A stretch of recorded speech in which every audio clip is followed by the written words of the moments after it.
Hello. Do you guys want to move closer? Everybody want to move closer?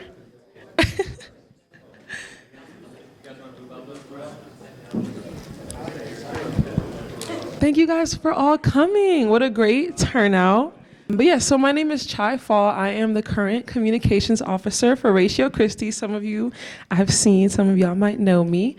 But basically, if you don't know, you might be like, what does Ratio Christi mean?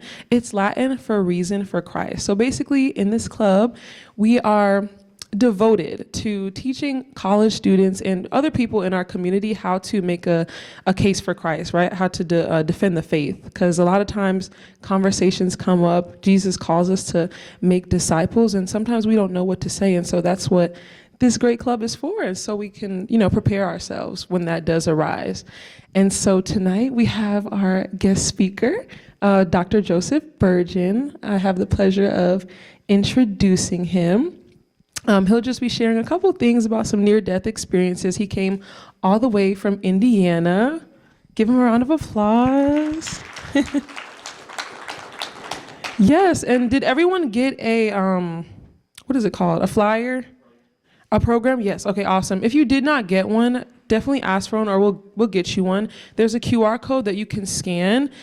Even if you do not go to KSU, this club is open to everybody in this community. So whether you're a student or not, 20 years old, 50 years old, does not matter. You are welcome to come every Tuesday night, 7 p.m. We have lots of pizza. So don't hesitate on coming, whether you're a student or not. Don't be intimidated. But yeah, so we're going to go ahead and get started. I'm going to pass it over to our director, Steve McGinnis.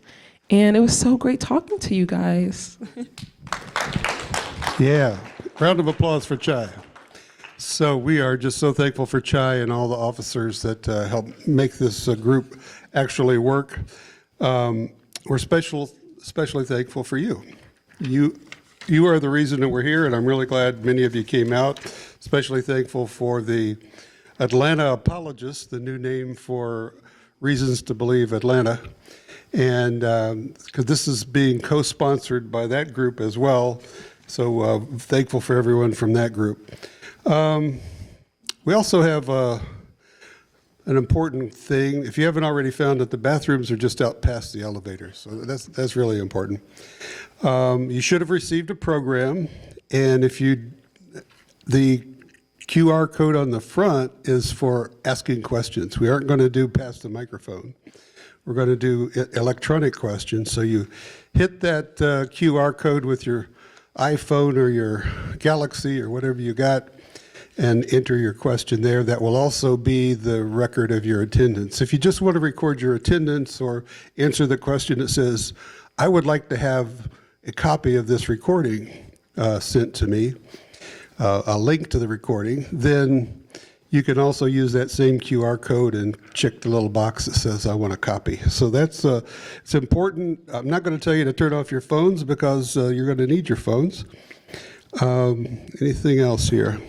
Should have plenty of time at the end of Dr. Bergeron's comments for questions, and I will be the one that asks the questions of him, and he'll be the one that answers. We have several other guys here tonight that really know a lot about near-death experience. There's Dr. Sabom in the audience, and also Dr. Miller.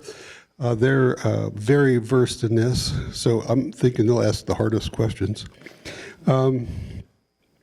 So then we'll have maybe 45 minutes of Dr. Bergeron making his kind of very interesting presentation, and then he'll have 45 minutes or so Q&A, and we'll be out of here by 9 o'clock. For old people like me, that's bedtime, so that's we're going to end a little early. So without further ado, Dr. Bergeron will talk more about himself, and there's a full bio on the back of your program for Dr. Bergeron.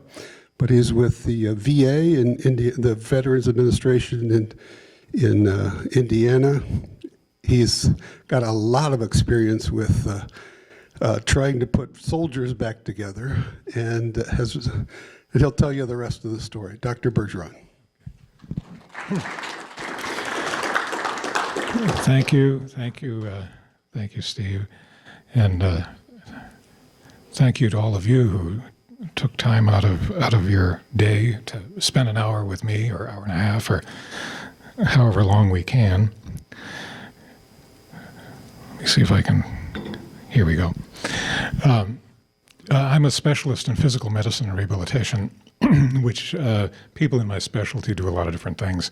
I treat musculoskeletal problems now, and since Steve said I work at the VA, I have to give now the disclaimer that I do not represent the VA while I'm speaking to you. The views that you're about to hear do not represent the official views of the Veterans Administration.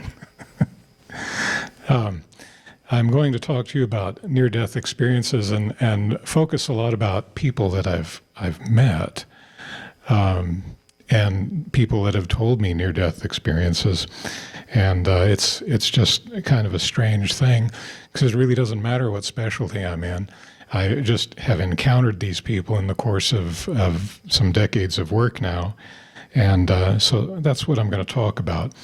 The agenda, we're going to talk about near-death experiences, what they are, out-of-body experiences, near-death experiences in the blind, after effects of near-death experiences.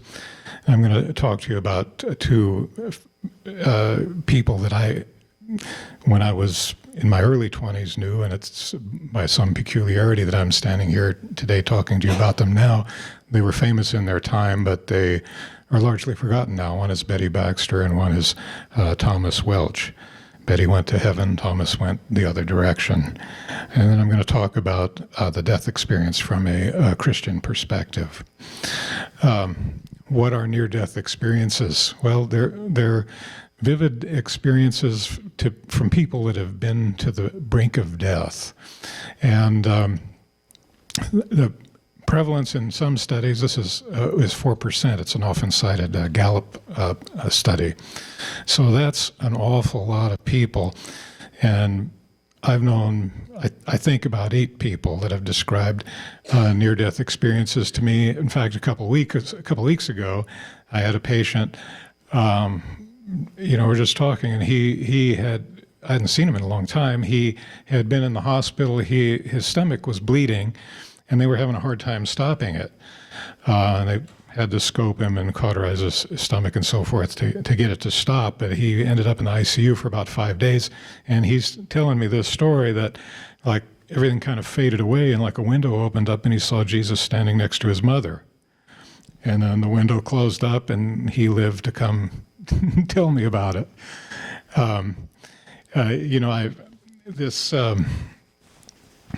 I've often wondered about this saying, the light at the end of the tunnel.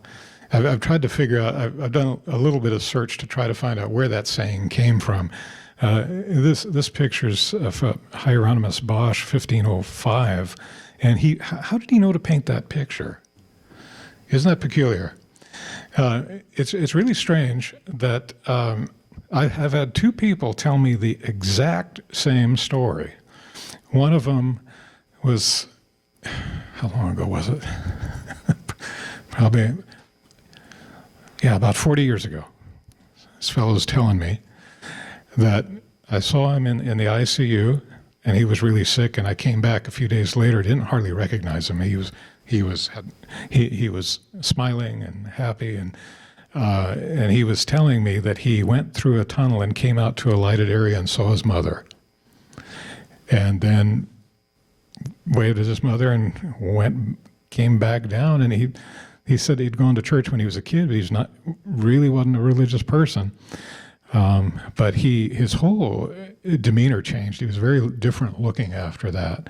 And then the other one told me exactly the same thing, and that was probably about between 20 and 25 years ago. And I was medical director of a rehab hospital at that point, and this fellow is telling me this exact same story. Went through a tunnel and saw his mother, and then came back. So there, by some studies, the tunnel experience it comprises about 30% of out-of-body experiences.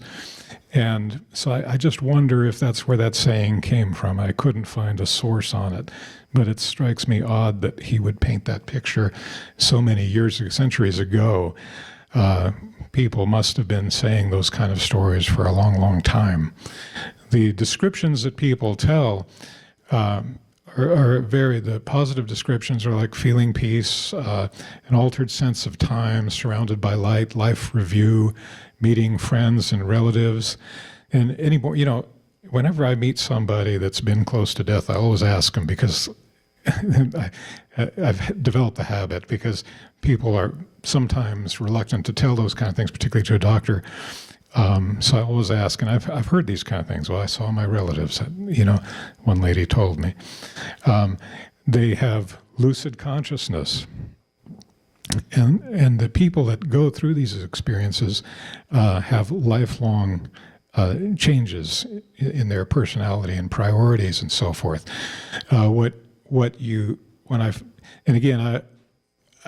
My interest in this is a personal one. It's not really an academic one. It's just because I've encountered these people that I've done reading about it. And the first thing I encountered was, some of you probably read Raymond Moody's book Life After Life and seen the documentary, and you kind of get the idea, well, it's all positive. Everybody sees the light and everything's positive and it's all wonderful and we can look forward to that. But that's not the case at all. Negative experiences are really pretty common. And, they're underreported. The variation that you see in studies is pretty dramatic, but part of that would be research techniques. Part of it would be the reluctance of people to tell those kind of things, but they describe threatening apparitions, hearing screams, threats of violence, torture, feeling cold, sensing hell and danger. And again, the same artist, Hieronymus Bosch, painted that. Out-of-body experiences are part of that, and depending on the study, they vary in terms of how many they occur. Probably, I think the prospective study by Dr. Van Lommel, a Dutch cardiologist, I think he said about 18% of people in cardiac arrest will have near-death experiences, and I forget the percentage. I want to say 28% have an out-of-body experience. That may not be right. You'll have a link. You can look at the primary source material at the end. What out-of-body experiences tell us? This is Michelangelo, the creation of Adam. The bearded guy is God. I'm godly looking. And if you see the other silhouette that's not pictured here, it's a sagittal view of the brain. It's a really interesting painting. In Genesis, when humans were created, God formed Adam out of the dust of the ground. And I think that's a really profound sort of observation or statement, because nobody in the ancient world would have thought that organic chemistry that comprises the human physiology would be what's taken from the periodic table, So from the earth, a human life was created, but then God breathed into man, and he became a living soul. And what Michelangelo is trying to portray is that God imparted something like himself, that we became in God's image as Homo sapiens that are created in God's image. And I don't know if he knew. Maybe he knew. But Homo sapiens are the only species that point with the index finger. It's a very interesting thing, isn't it? And so what can we take away from out-of-body experiences? I don't think that they provide us a theological compass. But they do, I think, offer us fairly robust evidence that the human being is not just a physical body, and that is primarily a physical, or as a spiritual person that lives beyond the cessation of bodily life. And we see that described in the Bible. I think it's in 2 Thessalonians 5, where it talks about the human being a spirit, soul, and a body. The spirit being the inner person that lives on beyond the bodily life, the soul being the psychological person, and the physical body, and there are corollary words in the Hebrew.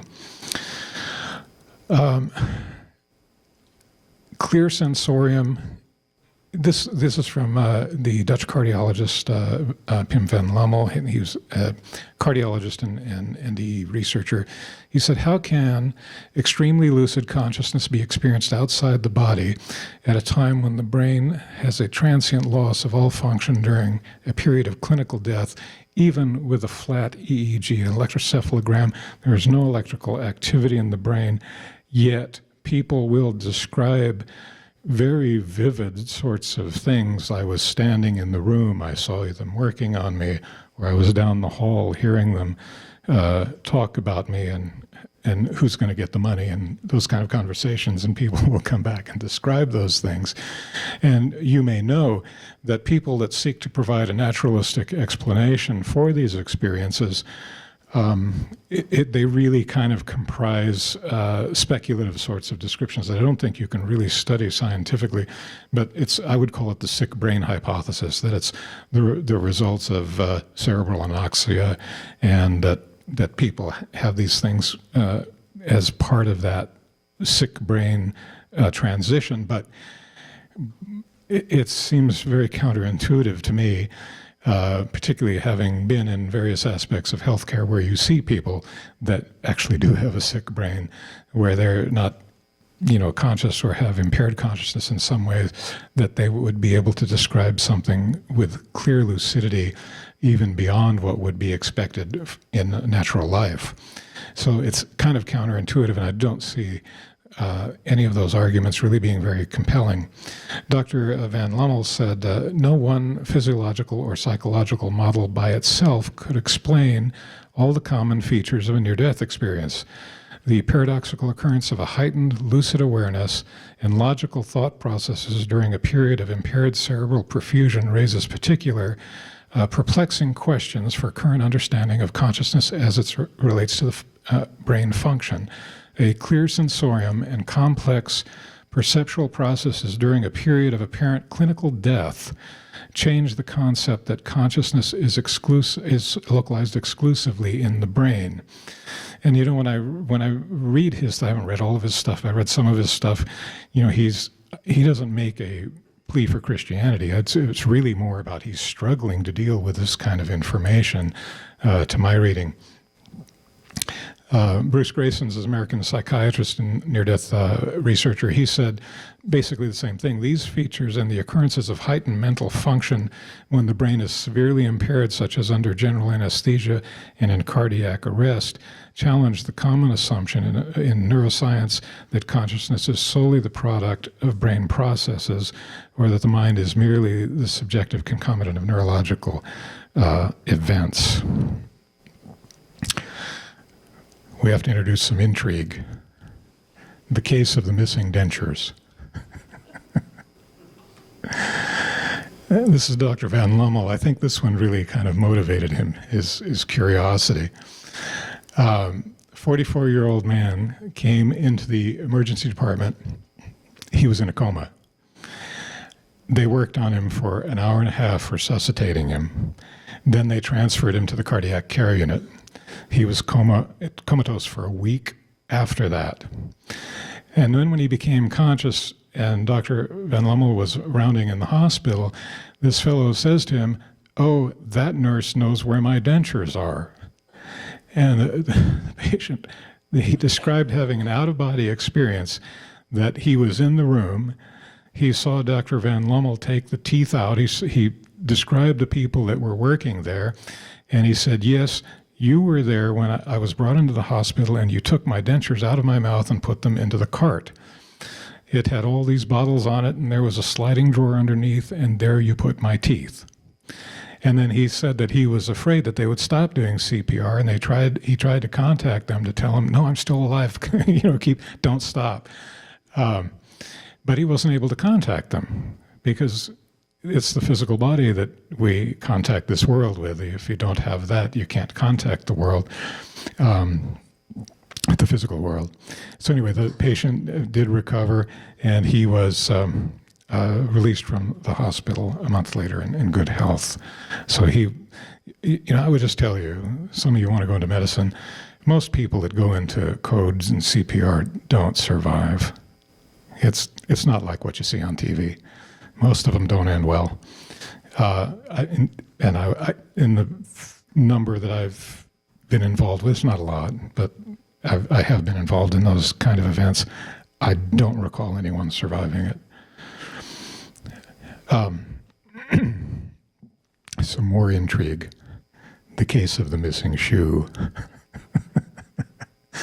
That's Harborview Medical Center, Seattle. If you come off the page here, the interstate's over here. That's the main hospital. I worked there for a brief time when I was years ago. And that's the emergency department entrance. I want you to keep this picture in your mind. That's the emergency department entrance, and then you see these buildings next to it that appear to be about 4 stories tall. This was in the 1980s. A lady named Maria suffered cardiac arrest and was resuscitated at Harborview Medical Center. In the cardiac care unit, she was telling everybody, but she particularly talked to a social worker and said that she was out of her body watching the medical staff working on her. Then she was outside looking at the emergency room entrance. And then she said, on the 3rd-story window ledge, there was a shoe, one shoe. And she said what color it was, what brand it was. There was a scuff on the shoe. The shoelace was tucked under the heel. And she kept bothering people. And finally, the social worker went out, and she found the shoe. So this is a famous case. You may have heard of it. And that's the shoe.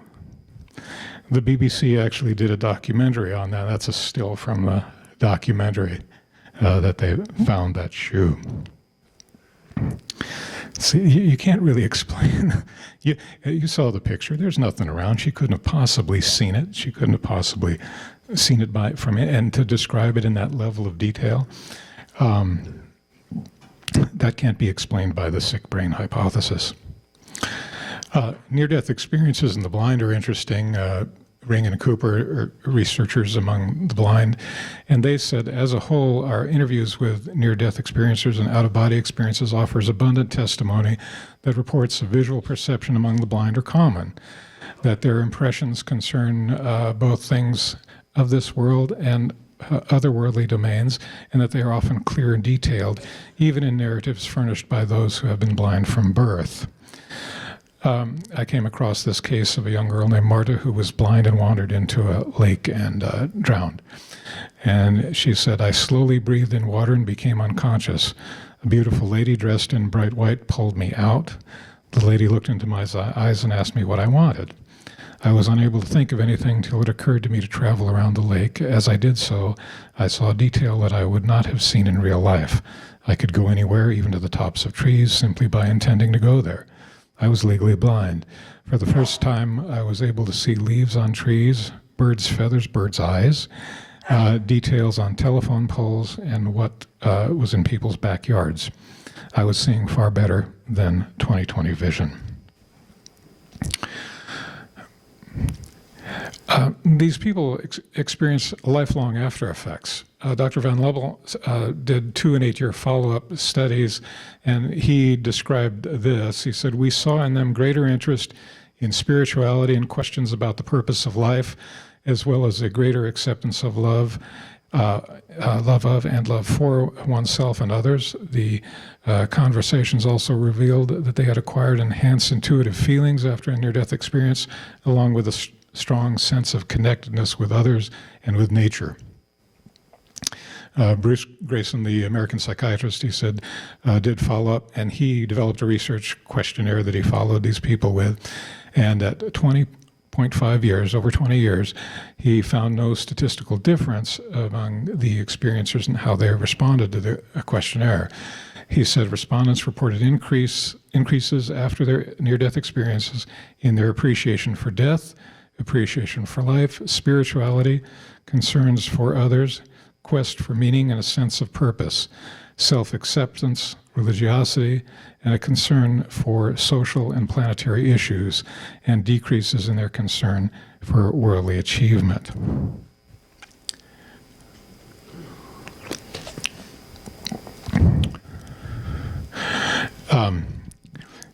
I knew Betty Baxter in my early 20s, and she was, this is a picture of Betty Baxter about 1945.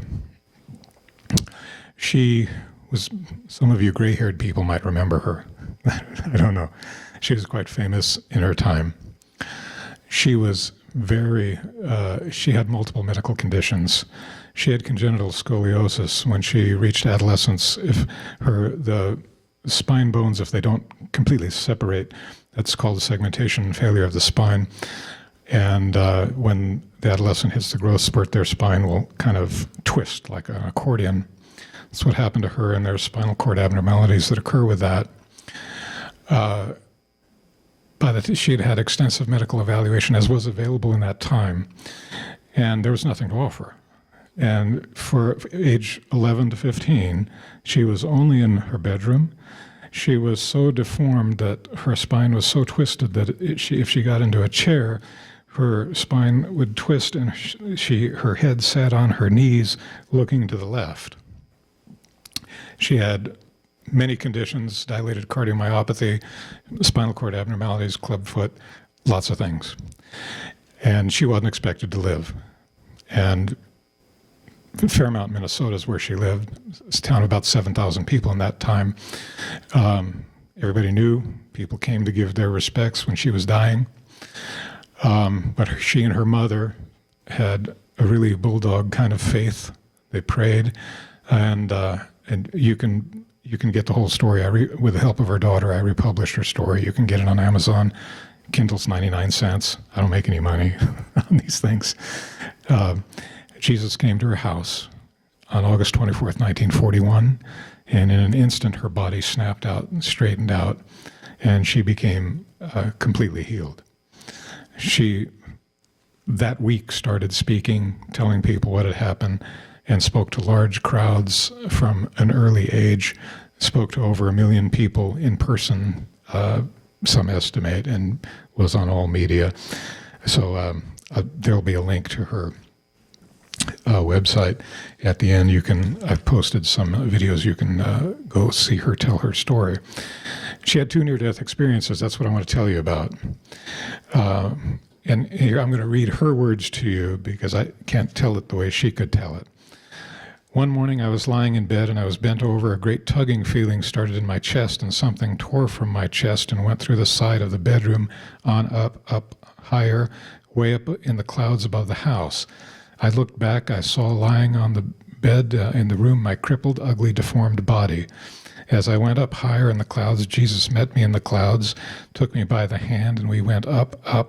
I felt as light as air. Then I came to the most beautiful city I've ever seen. There were sparkling white gates of pearl, beautiful pearls, and Jesus went through the gates, taking me by the hand. We walked on streets of gold so pure it was like crystal. It was the most beautiful place. The pain was gone from my body. I was straight. There was no illness or disease in my body. Heaven is a place where no sickness or disease can enter. Oh, the relief it was to feel no pain in my body. As I walked on the streets of gold, people were there, smiling, laughing. I saw angels. Sitting on a high table was a great, thick book of pure white. On the cover of it were the letters in gold written, Book of Life. I walked over with Jesus beside me. He flipped through the pages. Then on one of the pages, he put his fingers, and I looked, and written in gold was Betty Baxter. My name is written in the Lamb's Book of Life. I know that, not only by seeing it, but I know by having the witness in my heart. I trust that your name is written there also. He went on, and walking on the streets of gold, I recognized someone and looked at Jesus and said, "That's my grandmother." I had never seen her. She died before I was born. I've seen her picture. That's my daddy's mother, whom he loved so much. I stopped and spoke to her, and she knew me, and she said, tell my son I'm waiting for him in this beautiful place. I plan to meet him here. I said, but I'm not going back to earth. Because I was so sure that I had last reached heaven and I was going to stay there forever because I was well and strong and felt good and there was no pain. And I realized that what Jesus said was true. This was heaven. Even though I saw only a small part of heaven, I would not be able to describe or paint what heaven was really like.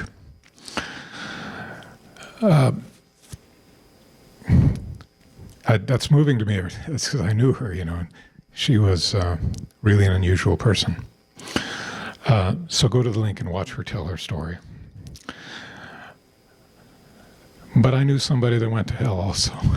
It's strange. Well, again, when I was a young person in my early 20s, I met Thomas Welch. He was in his 70s. He was from Canada, and he went to work at a lumber mill in Oregon. His first day on the job, he was working on a scaffolding and fell 55 feet, hit his head at 30 feet, and he fell into an adjacent pond. 70 co-workers were eyewitnesses and participated in the rescue efforts. Tom's body was retrieved from the bottom of the pond after 45 minutes. There is no near-death experience in literature like this. There was no water in his lungs, indicating he was dead before falling into the water.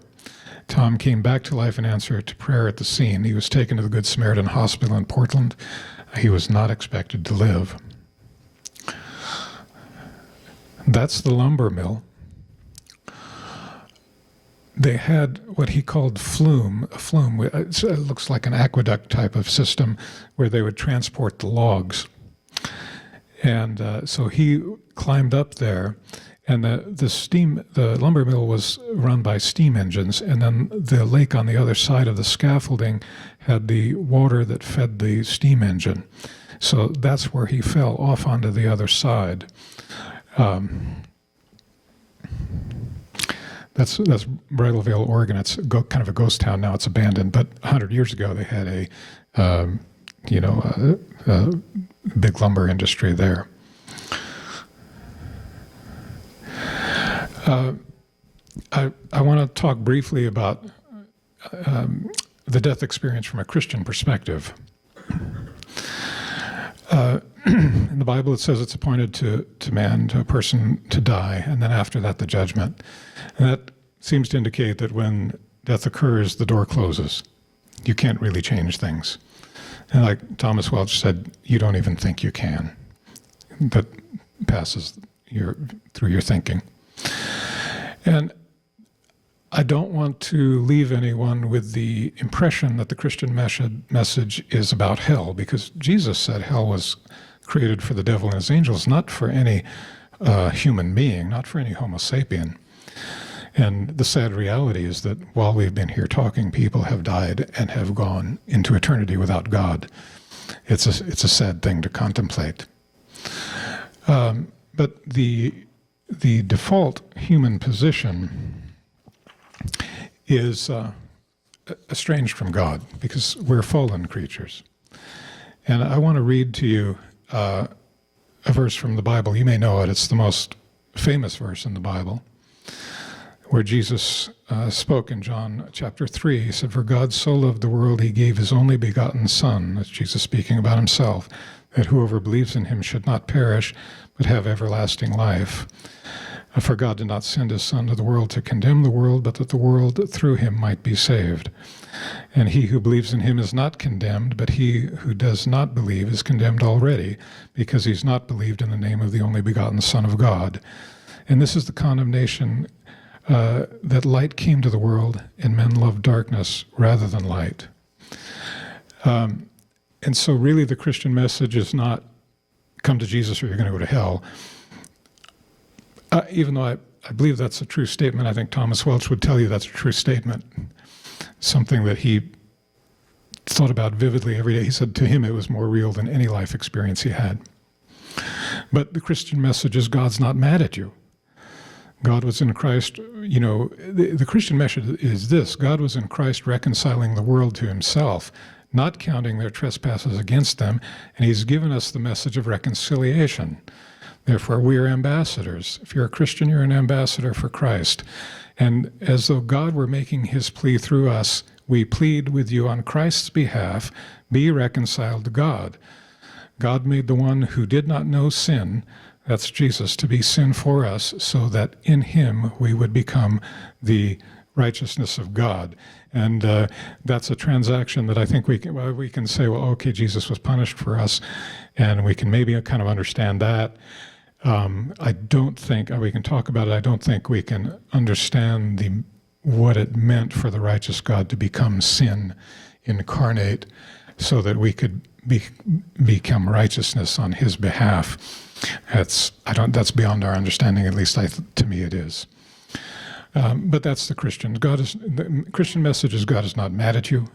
God wants you as his creation to respond to him as the creator who has provided a mechanism for you to escape eternity in judgment and without God. The Christian death experience would be probably for most people, some people, they have different descriptions. Some people don't remember how they died, and in a flash they're in the next world. Betty Baxter described descending, but it's going to be like that, not something, painful, but something that's wonderful in that way. And to be absent from the body is to be present from the Lord. And Jesus told his disciples in John chapter 14, he said, in my Father's house, there are many rooms. Some translations say mansions, and I'm preparing a place for you. And if you get Betty's story, she went and saw that. So you'll want to get that and read it. I also made an audiobook you can listen to. So Jesus has prepared heaven for us and a place for us there. And from God's perspective, precious in the sight of the Lord is the death of his saints. So the Christian death experience is not something to be feared, but something to encounter with faith and knowing that Christ will take us to the other side. I don't know any of you. So I think probably most people, maybe everybody here is a Christian. But it would be remiss of me to not give you the opportunity to express faith in Christ at this moment. So if you're thinking about it, you decide you want to take that step of faith, you want to become a Christian, you want to accept Christ and receive forgiveness from him, then pray with me now.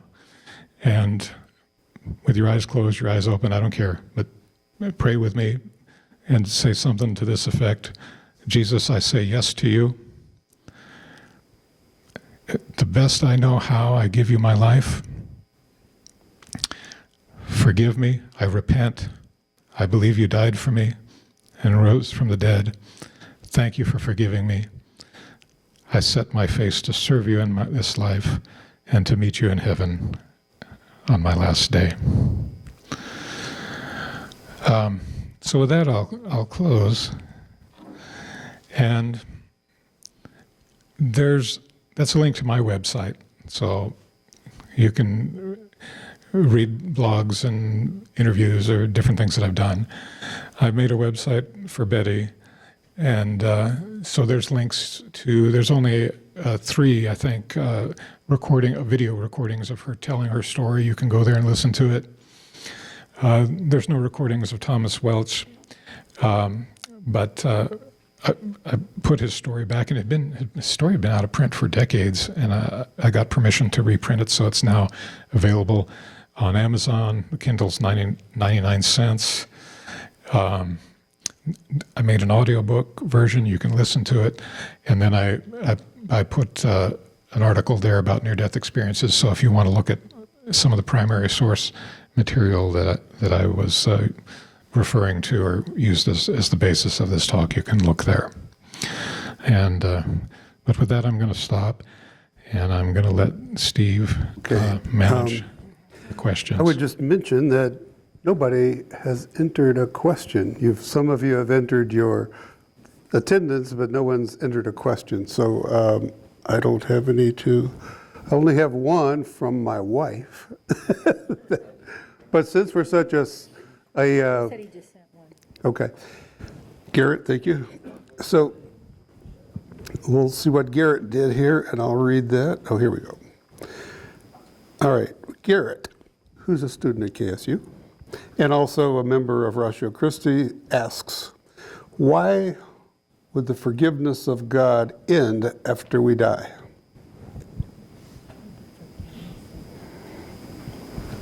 You mean is no longer accessible after the cessation of bodily life?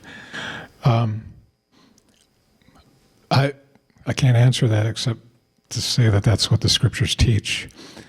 And it's appointed a man once to die, and after that the judgment. That to me means death closes the door. I think Thomas Welch is an extreme outlier. And really what happened is he moved to Oregon because he had some friends that moved there to work at the lumber mill, and they had become Christians. Welch was an atheist. He had lost his parents at a young age, had life difficulty, and he was influenced by atheist philosophers and adopted that perspective. When he fell, his friends heard about it, and they said, "Oh my God, he's going to go to hell." So they ran there, and they were praying for him, and when they fished him out, that's what he opened his eyes and saw them praying for him. So that's a very real outlier, and he was dead for 45 minutes at the bottom of the pond. Most of the people stopped their rescue efforts, and one guy kept after it and managed to hook his clothes and pull him out. So I don't think we should look at Welch's story to think God's going to come rescue us if we go the wrong direction. I don't think that's the case. So my best answer is to rely on the scriptures and what I understand about it, which is... Okay, we have another one. This is from Michael, who's a non-student, and it says, do you think NDEs speak to anything about the resurrected body?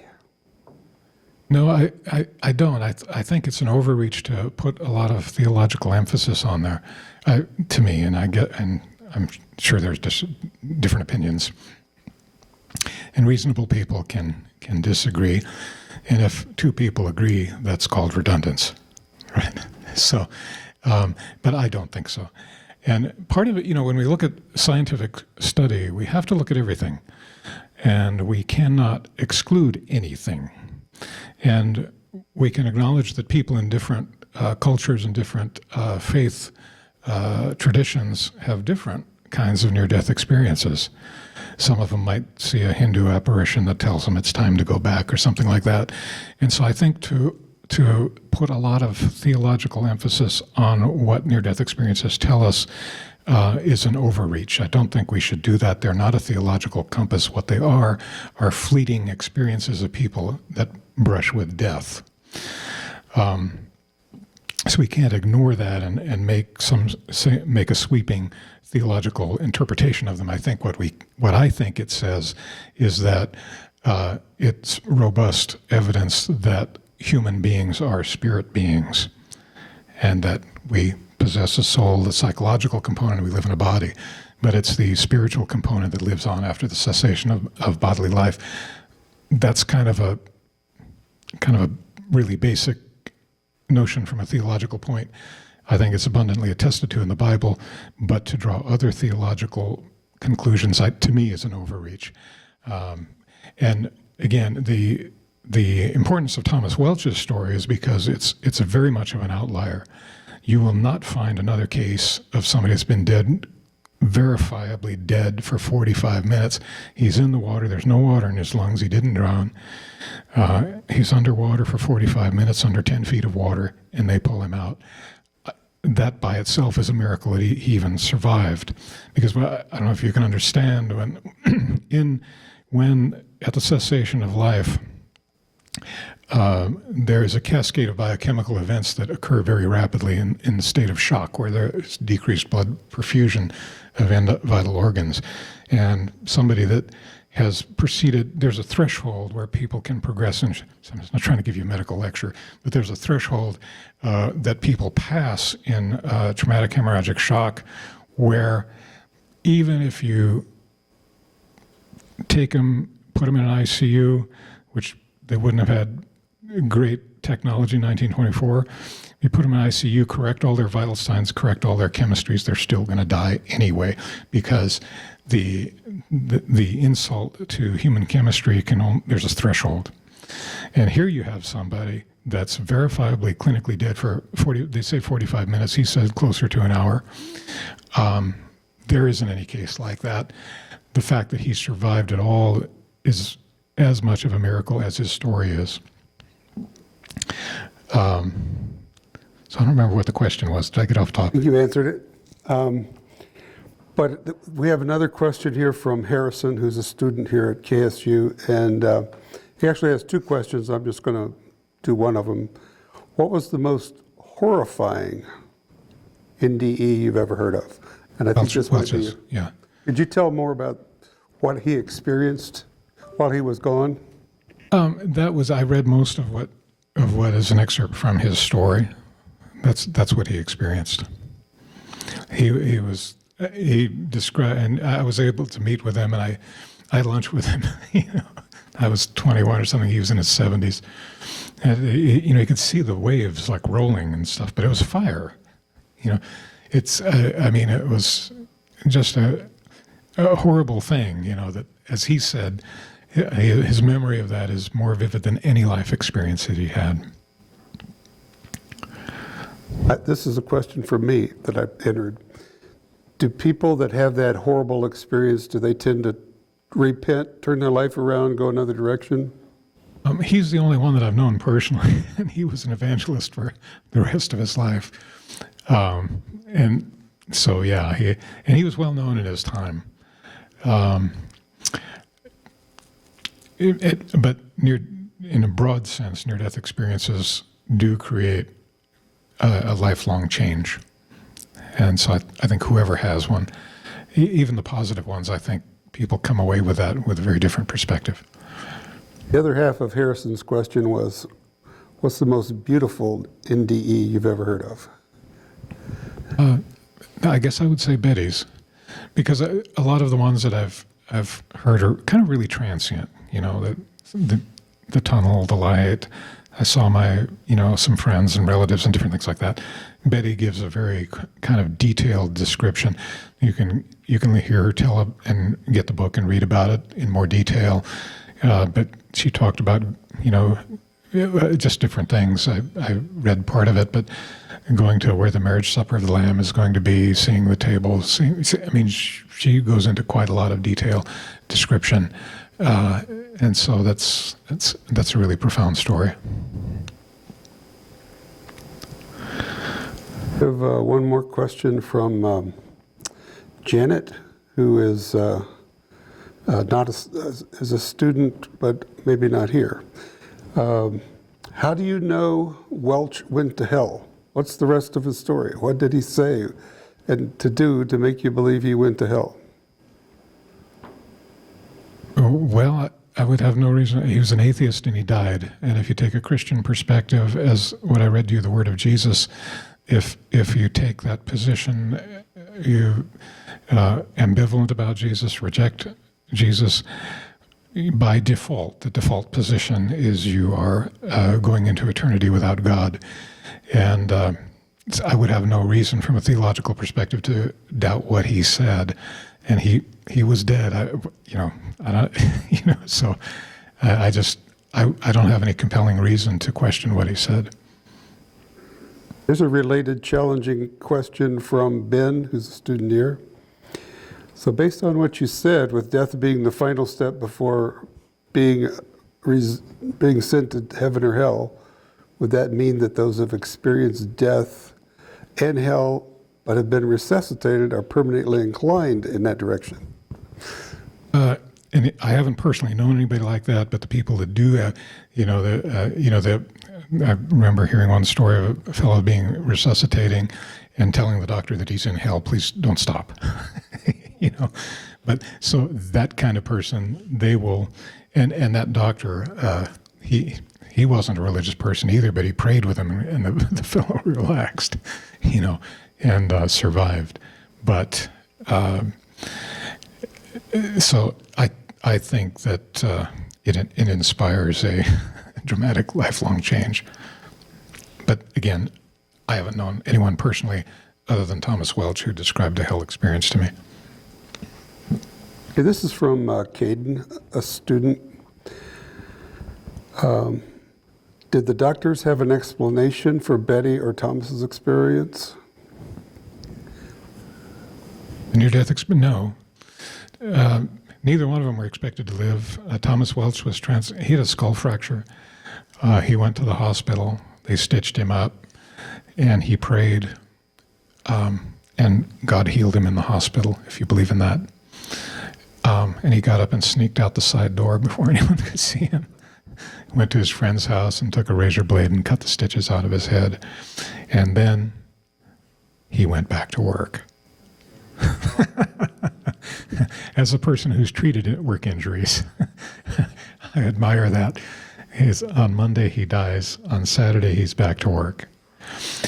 The issue was that when he went back to work, nobody else was working. They were standing around looking at him.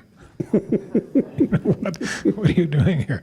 And so he was a very kind of quiet person, and he said, "All right, well then tomorrow night you go to the schoolhouse and I'll tell you the story," and that started his lifelong career as a Christian evangelist. Thank you. Here's another question from Ryan, who's a student. A couple of questions, but let's just do one at a time. What do you think about astral projection, out-of-body experiences not related to death? I don't know. I suppose they're possible, but you're trafficking me into a kind of religious discussion that is kind of not my expertise. I really don't really have a comment. I think that that's probably true, and that people in witchcraft and different other kinds of religious traditions will say that they do those things, but that's not something that I've studied in detail. The other part of his question was, do you have any thoughts on ghosts? They're not humans. I think there is a dark spiritual world that exists that we don't see. And I think that if you watch the news, you'll know that that's true. So, and I probably don't want to elaborate on that more. I can if you want. What I think about it, but. I have a question that The service is terrible. That service is terrible. Go ahead. if Thomas Welch was underwater for 45 minutes in 1924, Yes. how did they, in that time, that year, how did they know he was clinically dead? Because they wouldn't have had all of the equipment, the equipment to understand. And I'm probably not asking the question right. No, that's perfectly fine. But you're right. I mean, nobody could have hooked him up to an EKG to see if he had a heart rate when they pulled him out of the water. But he's underwater for 45 minutes. Nobody survives that. And he was dead before he hit the water.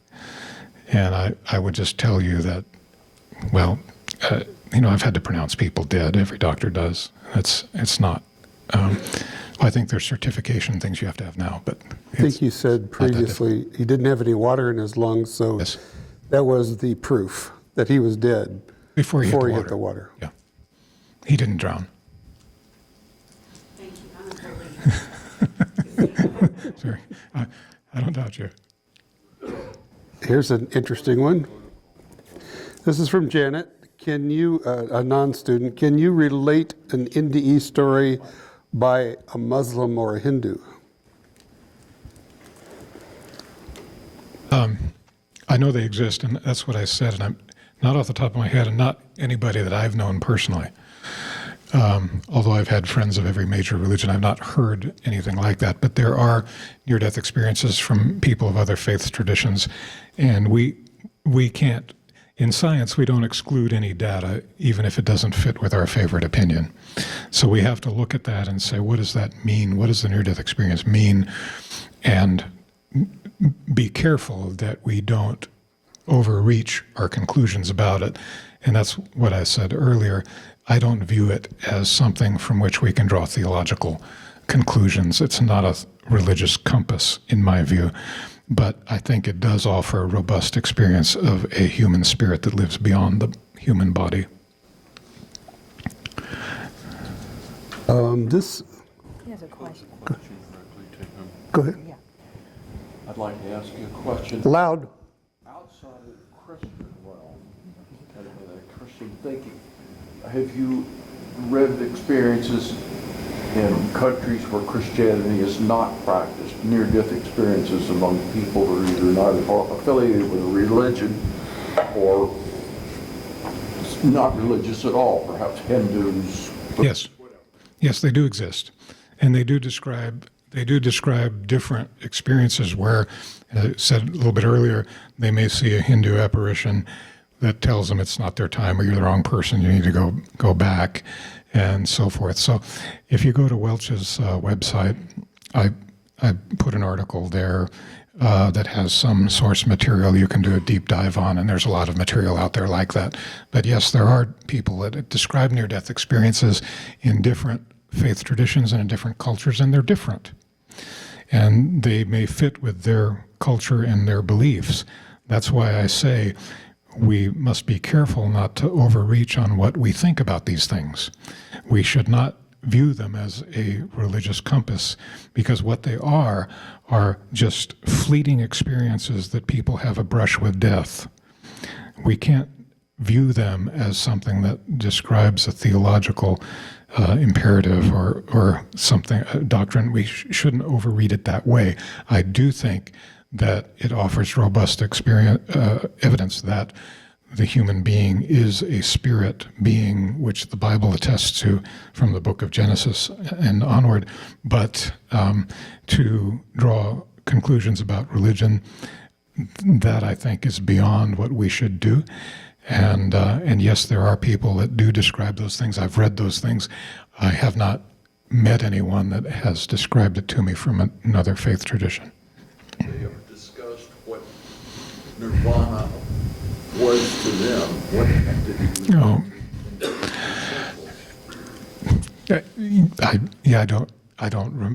I don't recall. I mean, again, there's an abundance of that sort of thing. There's a lot of stuff written about NDEs, so you can find that material.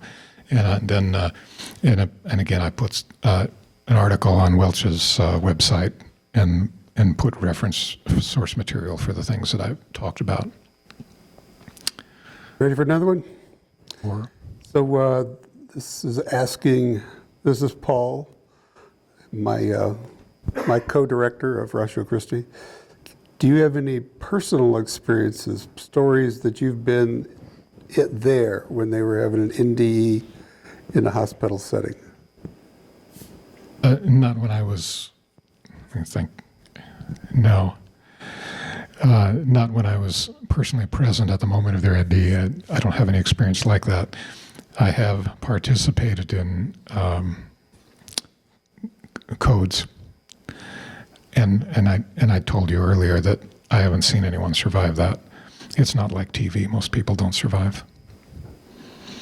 This is from George, It's a and young this man. is, pardon? There's a young man in the back here who has a question too. Okay, he's next. Okay. So George is asking, this is more of a medical question. Can you talk about evidence that brain death does not verify loss of consciousness in relation to organ donation? Say that again. So I think his point is, when is the right time to say, hey, we can harvest these organs if consciousness goes on after brain death? I think the premise is that you want to state that consciousness is a function of the brain. And consciousness is physiologically housed in the brain. But if somebody has no brain activity, now I don't do that kind of work, first off, so I should say I don't know what the protocols are, and there would be abundance of protocols about doing that. But the physical body could potentially be kept alive long enough to harvest some organs if the person had succumbed to death and could be verifiably dead. I think that is possible. What the protocols are, I'm not familiar with. Go ahead, whoever had the question. Yes, I'm sure you're familiar with a lot of the books that have been written by very high-profile Christian evangelical pastors. Mm-hmm. And they've been in heaven, and they describe what they saw, and they sell millions of books. Do you think they're actually going to heaven, or something else? And if so, what is it? I don't know. You're not probably asking the right person that kind of thing, because I don't really watch a lot of the preachers on TV, and mostly because I don't want to criticize anybody. So I turn them off before I start wanting to deconstruct their logic. So I would not, but to answer your question, I guess I wouldn't challenge somebody's testimony if they say something unless it kind of conflicted with the scriptures. The problem I have, and many other people have, is that if you're saying that they are getting a view of afterlife, heaven, hell, whatever it happens to be, and you have a pastor who is a preacher who has this experience and claims it's his trip to heaven, and he's written a book about it, he's influencing other people, and these other people who are non-Christians then go around having very similar types of experiences, and the question the non-Christian comes up with is, why Jesus? What's his point? What's the point of Jesus? Because I had the same experience that you had, and you said you went to heaven, i.e., I guess I went to heaven too. That's the focus. And I know that that's a very difficult question to answer. But these things are deep. Yeah. As far as where they think they're going and what the value of the Christian faith is. Yeah. I get, like I said, I don't listen to a lot of people.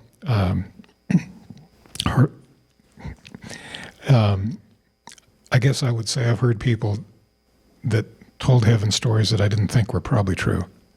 I would say that. Probably the stories are probably true. Not true. Yeah. And so I don't want to, I'm so glad I'm not the judge of all humanity. So I don't want that job.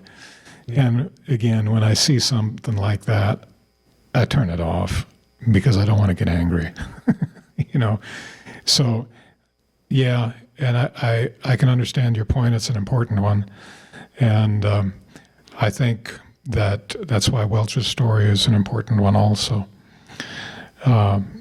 Because his is an outlier, dead for 45 minutes, and it tells a very different story, but it affirms the gospel narrative also. And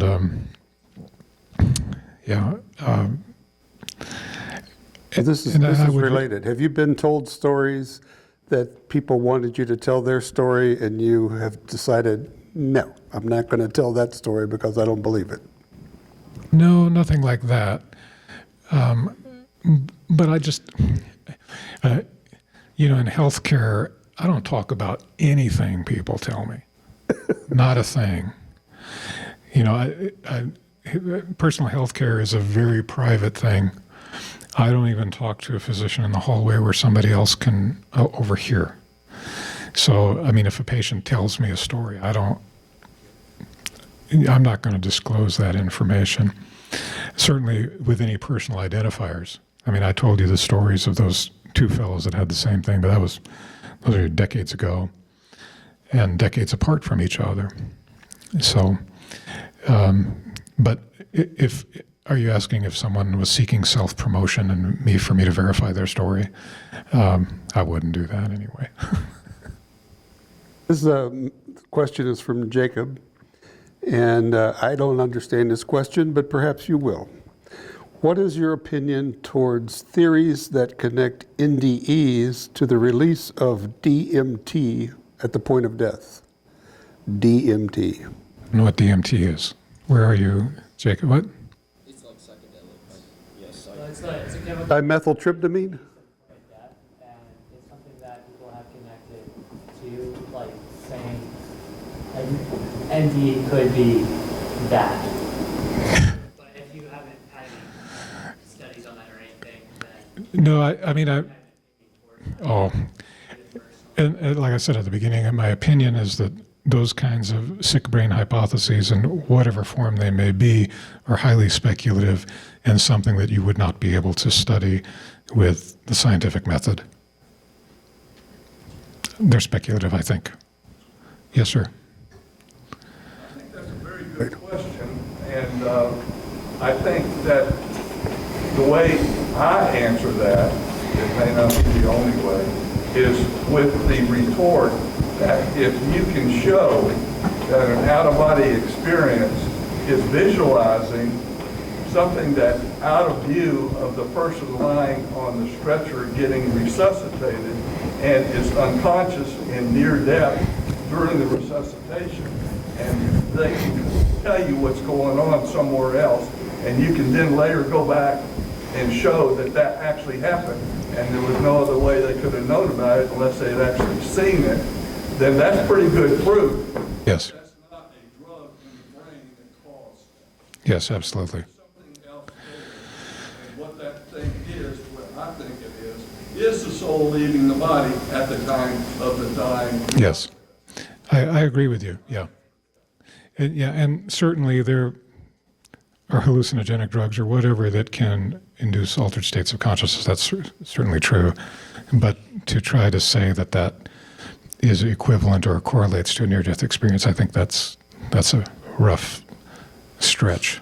You started with two examples of patients who saw the dentures and put it in the cart. Yeah, There's no way they could see it. They were up on the table of the cart. yeah. The woman didn't talk about it. He was comatose throughout that entire time and for a week afterwards. Came into the hospital in a coma. This is a question from John, who was, I think he's saying, in addition to the two major ones you mentioned, which are Betty and Mr. Welch, was there any other situation that you know of that was a personally galvanizing experience for you? Most of the ones that I've seen are very transient, where they're, the ones, people that I've talked to and told me their stories, they're transient, like going through the tunnel, coming back. Twice I've heard that. Or seeing their friends, or having the window open and seeing Jesus and their mother. Those are very transient sorts of things. I haven't had anyone tell me stories, and I've had a couple people tell me stories about seeing friends and so forth. But I haven't had anyone describe the kinds of detail that Betty Baxter and Thomas Welch have, to me personally. I think that's Austin's got one more question, but I think it leans toward the theological as opposed to the medical, but I'm going to go ahead and ask it. Do you know of any instances where NDE is not necessarily related to heaven or hell, such as the concept of purgatory or reincarnation? And is there anyone that's come back and talked about purgatory in particular? There may be some, I'm just not personally aware of that. And again, there are NDEs in different faith perspectives, and that's why I think we should not view NDEs as a religious compass. Okay. All right. I think that's probably, Chai, you want to? Okay. Ever since my dad passed, I have studied near death experiences for the past 2 years. But he listened to my sister and I, and he professed that faith, so we truly don't know where he is in the afterlife. Yeah. And it's not for me to judge, thank God. Yes, I agree. But after I'm studying near-death experiences, like there was a journalist researching, I've noticed there's a lot of people experiencing after-death communication. What do you know about that? After-death experience? Yeah. After-death communication. Is it audible? Do you hear all of the voice, or it can be a visual? Oh, I'm getting swept off the stage. I think you're talking about bereavement experiences. And so like when my grandfather died, my grandmother would tell me, well, she would hear him call her name. That kind of experience, is that what you're talking about? Or are you talking about seances and, you know, the Terming as after-death communication, where a loved one will hear the voice of their loved one. well, I wouldn't call it that. I would call it a bereavement reaction. And if you can get my book about the crucifixion of Jesus, because I address that question there, as people have proposed that that's what the apostles were experiencing when they encountered Jesus after his crucifixion. But those things are real. They're connected with grief. They're not connected with illness, as hallucinations are. The most common one is feeling a sense of closeness. Sometimes people will hear a voice. Sometimes there's even visual apparitions in people with what we would call complex grief, where they have a prolonged grief reaction. But those generally occur, we would call them hypnagogic phenomena, where they occur at the interface of sleep and wake. And they're just a part of normal grieving, I would call it. And you can view them as hallucinatory, although I don't, because hallucinations by themselves speak of an underlying illness. And that's not illness per se, that's a grief response that for some people is complex and can go on for some time. Anyway, You have another question? Go ahead. yes. Yeah, this is more medically based. Have there ever been cases of people like come back to life once they're put in the morgue in the body bag, or like once they've been pronounced dead on the OR table? Oh, somebody answered you. Yes. I don't know. I mean, if that I don't know personally. Could somebody be erroneously pronounced? Sure. I would say they weren't dead and came back. That's how I would answer that. Yes. What would you consider probably the best argument against Indies being spiritual and sort of spiritual? Are you a law school student? See, you're in a law school. Huh? Pastor. Ask your question again. I'm sorry, I got distracted. What do you think the best argument is against Indies being spiritual? But I think they are spiritual.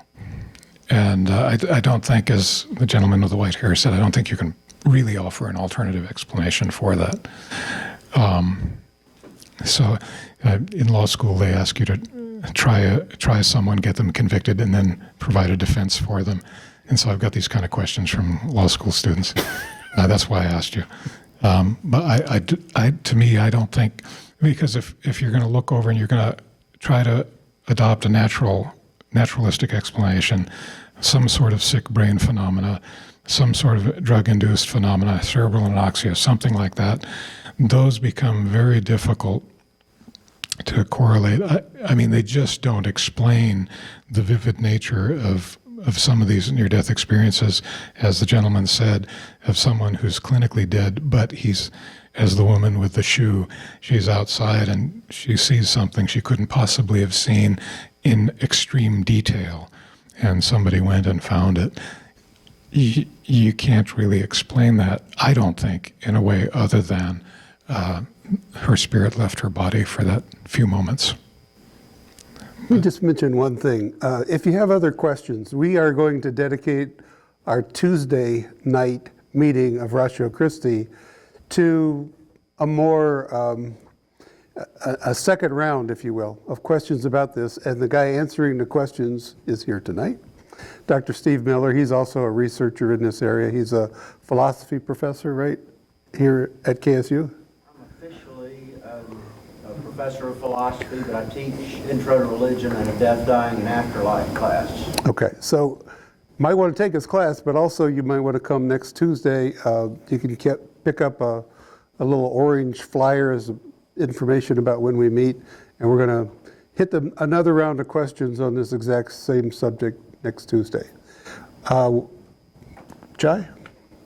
Yes, so that was really great. Let's give a round of applause for Mr. Dr. Bergeron.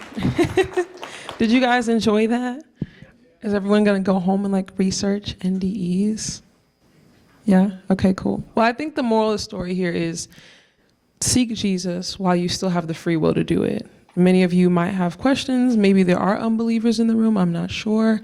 But I think just from hearing that, we can be encouraged and at least seek Jesus, whether you believe or you don't, at least seek him. There's no harm in doing that and maybe saying a prayer and seeing what he reveals to you. I believe that if you do, he will reveal himself to you. But yeah, thank you guys so much for coming. It was great seeing all of your faces and whatnot. Like Steve said, you can join us. Anybody can join us, KSU student or not, owl or not. You can join us on every Tuesday at 7 p.m. There will be pizza. Definitely get one of the programs. If you didn't get one, there's some more information on that. And that's really all I got, guys. It was so great seeing you. If you want to, I guess, hang around. Are we allowed to do that? Hang around as long as you like. Okay, cool. Well, would you put up the QR codes again? I think somebody might want to grab those. Thank you, Dr. Bergeron. Current students are here, and we're looking for extra credit. You can sign up here. have a good night, guys.